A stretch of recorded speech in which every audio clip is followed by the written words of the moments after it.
Hello student, स्वागत है आप सबकी हमारे यूट्यूब चैनल में जीएस गुरु विषय के साथ।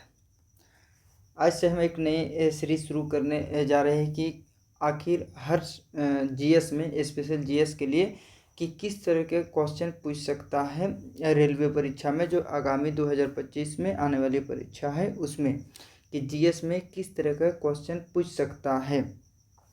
ये हम हर टॉपिक बाय टॉपिक देखेंगे। ये हम पहली जो देख रहे हैं ये पॉलिटी का देख रहे हैं, ठीक है।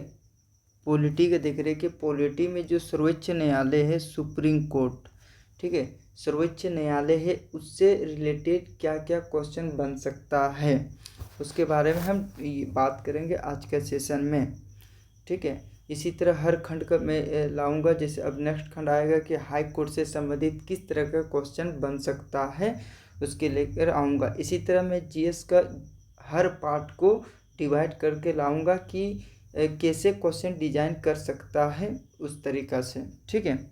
इससे क्या होगा कि आपकी तैयारी में आसानी होगा कि क्या क्या क्वेश्चन बन सकता है। ये बहुत ज़रूरी है, ठीक है, और एक नया भी है और यूनिक भी है।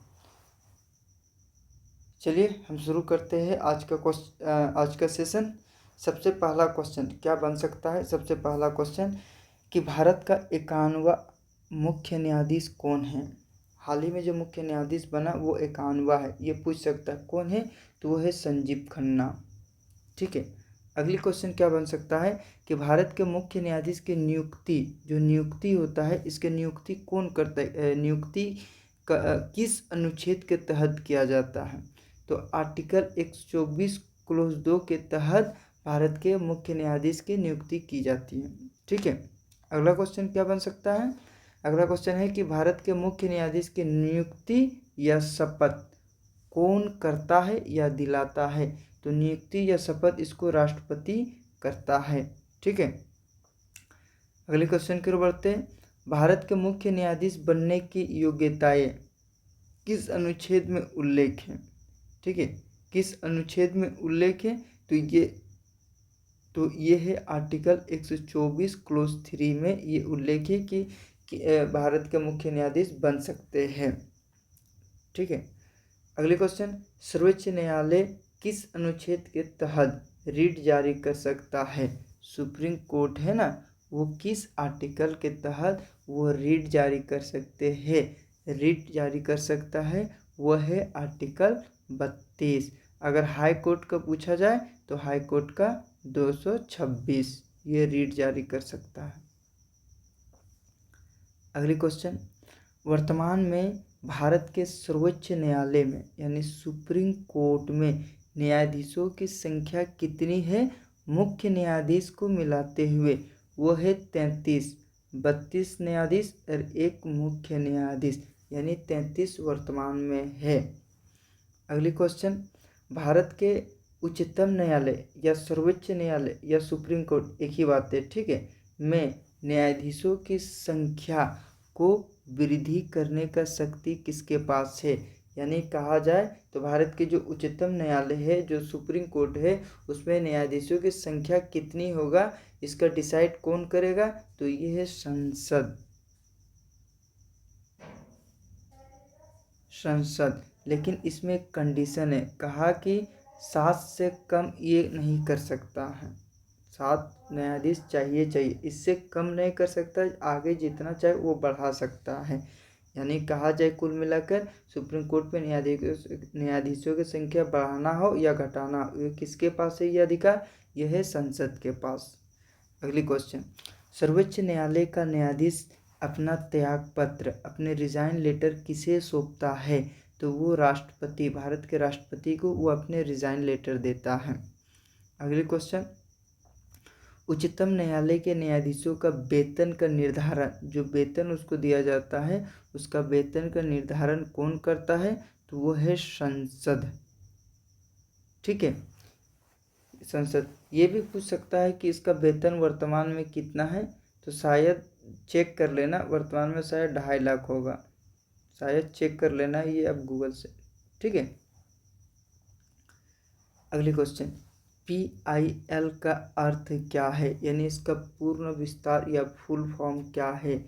तो इसका फुल फॉर्म है पब्लिक इंटरेस्ट लिटिगेशन। ठीक है। अगली क्वेश्चन है तथार्थ न्यायाधीश या एडहॉक न्यायाधीश किस अनुच्छेद के में उल्लेख किया गया है। ठीक है, तो ये है आर्टिकल 27।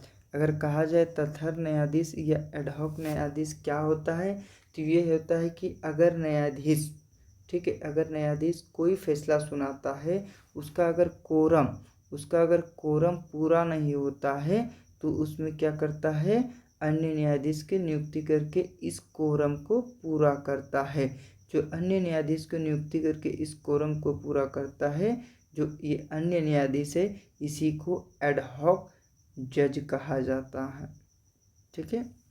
अगला क्वेश्चन, सर्वोच्च न्यायालय किस अनुच्छेद के तहत राष्ट्रपति को सलाह देता है। मतलब किस अनुच्छेद के तहत राष्ट्रपति सर्वोच्च न्यायालय से सलाह मांगता है या सर्वोच्च न्यायालय राष्ट्रपति को सलाह देता है। यह है आर्टिकल 143। लेकिन कहा जाएगा कि ये सलाह आर्टिकल 143 के तहत जो सलाह देता है, ये दोनों के लिए बाध्यकारी नहीं है। बाध्यकारी कहने का मतलब अगर राष्ट्रपति सलाह मांगता है तो सर्वोच्च न्यायालय देने के लिए बाध्य नहीं है, ये ऐच्छिक है। और अगर सर्वोच्च न्यायालय अगर दे देता है सलाह तो राष्ट्रपति इस सलाह को मानने के लिए बाध्य नहीं है, मान भी सकता है, नहीं भी मान सकता है। ठीक है। अगला क्वेश्चन, अभिलेख न्यायालय का चर्चा किस अनुच्छेद के तहत किया गया है। तो ये है आर्टिकल 129। अभिलेख न्यायालय कहने का मतलब होता है कि सर्वोच्च न्यायालय अपना जो भी फैसला सुनाता है, अब सर्वोच्च न्यायालय अपना जो भी फैसला सुनाता है वो क्या करेंगे, उस फैसला को रिकॉर्ड के रूप में रखेंगे। ठीक है। अब कुछ अनुच्छेद देख लेते हैं इससे संबंधित जो पूछा जा सकता है, क्योंकि रेलवे परीक्षा में अधिकतर आर्टिकल से ही पूछा जाता है। सबसे पहले आर्टिकल 217 में क्या है, न्यायाधीश की नियुक्ति से संबंधित है। नियुक्ति कौन करता है बता दिए हैं। आर्टिकल 217 क्लॉज 2 में अर्हताएं या योग्यताएं हैं। 221 में क्या जिक्र है, तो वेतन एवं भत्ते कौन देते डिसाइड करता है, ये भी आपको बता दिए हैं। आर्टिकल 222 में क्या है, न्यायाधीशों का स्थानांतरण यानी न्यायाधीशों के ट्रांसफर, ये आर्टिकल 222 में है। ठीक है। ये जो आज का सेशन है ये बहुत ही इम्पोर्टेंट सेशन है। इसमें एक खंड, ये टॉपिक के नाम अगर आप नोट करना चाहोगे, ठीक है, अगर आप नोट्स बनाना चाहेंगे तो ये टॉपिक का नाम है सर्वोच्च न्यायालय। ठीक है, सर्वोच्च न्यायालय करके लिखना। इसको आप कैसे लिखना है नोट करना, मैं थोड़ा बता देता हूँ। इसको अपना कॉपी में ऊपर में लिखना है सर्वोच्च न्यायालय। ठीक है, सर्वोच्च न्यायालय, और ऐसे करके इसमें लिखना है संभावित प्रश्न 2025। ठीक है, उसके बाद आप क्वेश्चन को और आंसर को उतार लेना। ये बहुत पढ़ने का ये बहुत ही बेस्ट तरीका है। ठीक है, चलिए आज के सेशन हम यहीं तक समाप्त करते हैं। फिर नेक्स्ट हम इसी तरह के हर टॉपिक में डिजाइन करेंगे कि किस तरह के क्वेश्चन आखिर जीएस में पूछ सकता है विथ करंट अफेयर के साथ। ठीक है, तो आज के सेशन यहीं तक। Thank you so much. जय हिंद, जय भारत।